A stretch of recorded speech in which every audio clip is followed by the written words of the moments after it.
নমস্কার বন্ধুরা, টিয়া সাজ রেসিপিতে সকলকে স্বাগত জানাই। আজকে আমি আপনাদের সঙ্গে শেয়ার করতে এসেছি 5 ফোড়ন দিয়ে লাউ ডাঁটার একটা দুর্দান্ত স্বাদের নিরামিষ রেসিপি। আমি কথা দিচ্ছি যে আপনারা যদি এই রেসিপিটা একবার বানান তাহলে বারবার বানাবেন। একদম নতুনভাবে আপনাদের এই রেসিপিটা আমি বানিয়ে দেখানোর চেষ্টা করেছি। আশা করছি রেসিপিটা আপনাদের ভালো লাগবে। তবে এই রেসিপিটা আপনারা একদম স্কিপ করবেন না। আর যদি রেসিপিটা স্কিপ করে থাকেন তাহলে আমি এখানে কি কি মশলা অ্যাড করলাম সেটা আপনারা দেখতে পাবেন না, আর রেসিপিটা তখন খেতে অতটা ভালোও লাগবে না। তাই আপনাদের কাছে আমার অনুরোধ রইল যে ভিডিওটা স্কিপ করবেন না। তাহলে চলুন দেখে নেওয়া যাক রেসিপিটা। প্রথমে আমি কিছুটা পরিমাণ ডাঁটা সমেত লাউ শাক নিয়েছি। ডাঁটাগুলো ছোট ছোট করে টুকরো করে নিচ্ছি, আর ডাঁটার আঁশটা আমি ছাড়িয়ে নিচ্ছি। সব লাউয়ের পাতাগুলোকে কিন্তু আমি এখানে ব্যবহার করব না। যেগুলো নরম ও কচি পাতা সেগুলোকে আমি নিয়ে ছোট ছোট করে টুকরো করে নিয়ে নিচ্ছি। আর এর সাথে আমি বেশ কিছু সবজিও কেটে ধুয়ে পরিষ্কার করে নিয়েছি। প্রথমে আমি লাউ ডাঁটা ও লাউ শাকটাকে ভালো করে ধুয়ে পরিষ্কার করে নিয়েছি। তারপর আমি আমার পছন্দ মতো সবজি কেটে ধুয়ে পরিষ্কার করে নিয়েছি। এখানে আমি নিয়েছি যেমন আলু, পটল, বেগুন। আমি এইটুকুই সবজি নিয়েছি। আপনারা চাইলে কিন্তু আপনাদের পছন্দ মতো বেশ কিছু সবজি এখানে অ্যাড করতে পারেন। গাজর, পেঁপে, বিট এসবও আপনারা নিয়ে নিতে পারেন। রান্নাটা করার জন্য এবার আমি গ্যাসে একটা কড়াই গরম করে দিয়ে দিচ্ছি 1 বাটি জল। এবার জলটা ফুটে উঠলে এখানে আমি 1 মুঠো মতো সয়াবিন নিয়েছি, সেই সয়াবিনটাই জলের মধ্যে দিয়ে দিচ্ছি। এবার গরম জলে সয়াবিনটাকে নেড়েচেড়ে ভালো করে একটু সেদ্ধ করে নিচ্ছি। ফুটন্ত জলে সয়াবিনটাকে প্রায় 3 মিনিট মতো সেদ্ধ করে নিয়েছি। এবার এটাকে তুলে নিচ্ছি। সয়াবিনটা ঢেলে নিয়ে কড়াইয়ের মধ্যে আরও 1 বাটি জল দিয়ে দিচ্ছি। এবার জলটা যখন টকবক করে ফুটে উঠবে সেই পর্যায়ে কেটে ধুয়ে রাখা সবজিগুলো এর মধ্যে দিয়ে দিচ্ছি। সঙ্গে লাউ শাকটাও দিয়ে দিচ্ছি।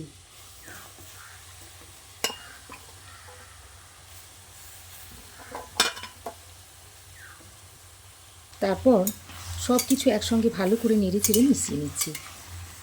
এবার এই শাক আর সবজিগুলোকে ভালোভাবে সেদ্ধ করে নিতে হবে। তবে সেদ্ধ করার সময় খুব বেশি জলটা দিলে হবে না। এমনভাবে জল দিতে হবে যেন শাকটাও সেদ্ধ হয়ে যায় আর জলটাও যেন টেনে যায়। এবার এই শাকের মধ্যে স্বাদ মতো একটু নুন দিয়ে দিচ্ছি। নুনটা দিয়ে শাক ও সবজির সঙ্গে ভালো করে নেড়েচেড়ে মিশিয়ে দিচ্ছি।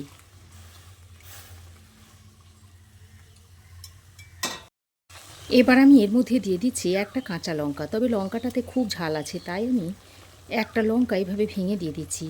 তবে আপনারা আপনাদের পছন্দ অনুযায়ী ঝালটা দিয়ে নেবেন। আমি যেহেতু শুকনো লঙ্কা ব্যবহার করব না, তাই আমি এখানে কাঁচা লঙ্কাটা দিয়ে দিচ্ছি। কাঁচা লঙ্কার ঝালটা যেমন খেতেও ভালো লাগে, তেমনি এই তরকারির মধ্যে একটা সুন্দর ফ্লেভার আসে। এখন আমি অল্প একটু হলুদের গুঁড়ো দিয়ে দিচ্ছি। তবে হলুদের গুঁড়োটাও খুব বেশি পরিমাণে যেন দেবেন না, তাহলে একটা কাঁচা গন্ধ থাকবে। যেহেতু আমি আজকের রান্নাটা তেল ছাড়াই বানিয়ে দেখাচ্ছি আপনার, তাই হলুদটা খুব বেশি দিলে একটা কাঁচা গন্ধ থেকে যাবে। এবার এইভাবে আমি ঢাকা ছাড়াই শাক ও সবজিগুলোকে ভালোভাবে সেদ্ধ করে নেব। দেখুন অনবরত নাড়াচাড়া করে শাক ও সমস্ত রকমের সবজি ভালোভাবে সেদ্ধ হয়ে গেছে। দেখুন আলুগুলো খুব ভালোভাবে সেদ্ধ হয়ে গেছে। আর দেখুন শাকের মধ্যে থেকে জলটাও শুকিয়ে গেছে। এবার এই পর্যায়ে আমি এটাকে নামিয়ে নিচ্ছি। শাকটা ঢেলে নিয়ে আবারও আমি কড়াইটা গরম করে নিয়েছি। তারপর এই গরম কড়াইয়ের মধ্যে দিয়ে দিচ্ছি এই কাপের 1 কাপ মতো জল। আমি যেহেতু রান্নাটা তেল ছাড়া বানাবো, তাই এখানে 1/2 কাপ মতো জল দিয়ে দিলাম।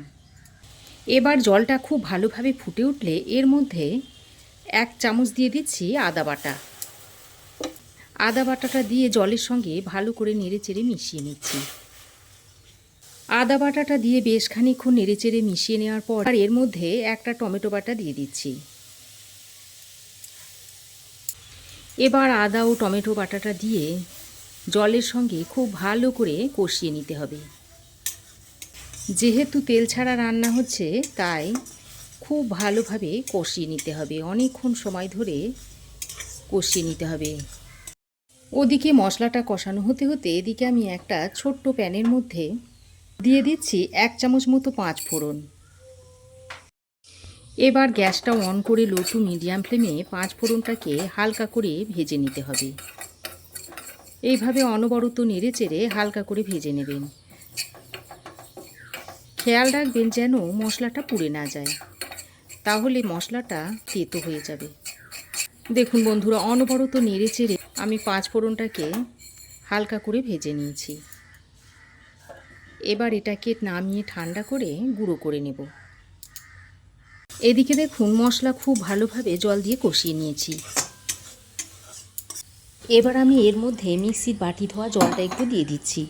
মিক্সির বাটি ধোয়া জলটা দিয়ে আবারও আদা ও টমেটোটাকে খুব ভালোভাবে কষিয়ে নিতে হবে।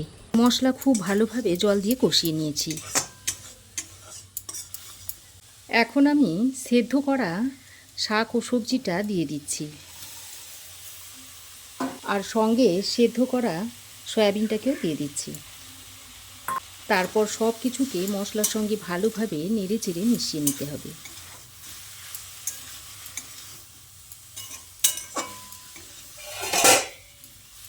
এখানে আমি আরও একটু নুন, স্বাদ মতো নুন দিয়ে দিচ্ছি। নুনটা দিয়ে আবারও শাকের সঙ্গে ভালো করে নেড়ে চেড়ে মিশিয়ে নিচ্ছি। এবার আমি যে 5 ফোড়নটা ভেজে রেখেছিলাম সেটাকে ঠান্ডা করে গুঁড়িয়ে নিয়েছি। এবার এর মধ্যে থেকে হাফ অংশ আমি এই শাকের মধ্যে দিয়ে দিচ্ছি, আর বাকি হাফটা আমি পরে ব্যবহার করব। এই 5 ফোড়নের গুঁড়োটা দিয়ে মিশিয়ে নেওয়ার পর তরকারি থেকে একটা সুন্দর গন্ধ ছাড়ছে। তো বন্ধুরা, এই রেসিপিটা দেখে কি আপনারা বুঝতে পারছেন যে এটা তেল ছাড়া জল দিয়ে রান্না হচ্ছে? একদমই কিন্তু বোঝাই যাচ্ছে না যে এটা তেল ছাড়া রান্না হচ্ছে। তাই বন্ধুরা, আপনাদের কাছে রিকোয়েস্ট থাকলো এইভাবে একবার বানিয়ে খেয়ে দেখবেন, অসম্ভব টেস্টি হয়। এই রান্নাটা খুব ভালো করে কষিয়ে কষিয়ে কিন্তু করতে হবে। যেহেতু আমি তেল ছাড়া রান্না করছি, তাই রান্নাটা বেশ খানিকক্ষণ হাতে সময় নিয়ে এইভাবে কষিয়ে কষিয়ে করলে তরকারির স্বাদ কিন্তু অপূর্ব হবে। ভাজা মশলাটা দিয়ে মিশিয়ে নেওয়ার পর এবার এর মধ্যে অল্প একটু জল দিয়ে দিচ্ছি। তবে আপনারা যে যেমন ঝোল রাখতে চান সেই অনুযায়ী জলটা দিয়ে নেবেন। আমি এই তরকারিটা একটু মাখো মাখো রাখবো, তাই আমি অল্প পরিমাণে জলটা দিয়ে দিলাম। জলটা দিয়ে শাকের সঙ্গে ভালো করে নাড়াচাড়া করে মিশিয়ে নিয়ে আবারও মিনিট 3-4 সময় ধরে শাকটাকে ভালো করে রান্না করে নেব। দেখুন প্রায় 3-4 মিনিট সময় ধরে শাকটা আমি রান্না করে নিয়েছি, আর রান্নাটা দেখুন প্রায় হয়েই এসেছে। এবার আমি এই পর্যায়ে 1 চামচ মতো চিনি দিয়ে দিচ্ছি, আর এই রান্নাতে চিনিটা অবশ্যই করে দেবেন। এই চিনিটা দিলে স্বাদের ব্যালেন্সটা ঠিকঠাক হবে, আর তরকারিটা খেতেও বেশ ভালো লাগবে। সব শেষে আমি বাকি 5 ফোড়নটা দিয়ে নামিয়ে নেব। তবে এই 5 ফোড়নটা দেওয়ার পর আমি আর কিন্তু রান্নাটা করব না। 5 ফোড়ন দেওয়ার সঙ্গে সঙ্গেই আমি রান্নাটা বন্ধ করে নামিয়ে নেব। বাকি 5 ফোড়নটা দিয়ে শাকের সঙ্গে আবারও ভালো করে নেড়ে চেড়ে মিশিয়ে নিয়ে নামিয়ে নেব। আপনাদের কাছে আমার অনুরোধ রইল এইভাবে একবার রেসিপিটা বানিয়ে দেখবেন। শরীরের পক্ষে ভীষণ উপকারী। তবে একদমই যে তেল ছাড়া এটা রান্না করা হয়েছে এটা আপনাদের কখনোই মনে হবে না। যারা ডায়েট করছেন তারাও এই রেসিপিটা বানিয়ে খেতে পারেন, আর যারা ডায়েট করছেন না তারাও এই রেসিপিটা বানিয়ে খেতে পারেন। আপনাদের কাছে আমার একটাই অনুরোধ রইল যে এই রেসিপিটা একবার বাড়িতে অন্তত বানিয়ে খেয়ে দেখবেন, আর খেতে কেমন হয়েছে তারপর আমাকে কমেন্ট করে জানাবেন। তো রেসিপিটা ভালো লাগলে অবশ্যই একটা লাইক ও শেয়ার করবেন। পাশে থাকা বেল আইকনটা অবশ্যই প্রেস করবেন, আর আমার চ্যানেলে নতুন বন্ধু হয়ে থাকলে প্লিজ চ্যানেলটা সাবস্ক্রাইব করার অনুরোধ রইল। আজ এ পর্যন্তই। আবার দেখা হবে নতুন কোনো রেসিপি নিয়ে নেক্সট এপিসোডে। সে পর্যন্ত ভালো থাকবেন, সুস্থ থাকবেন। ধন্যবাদ।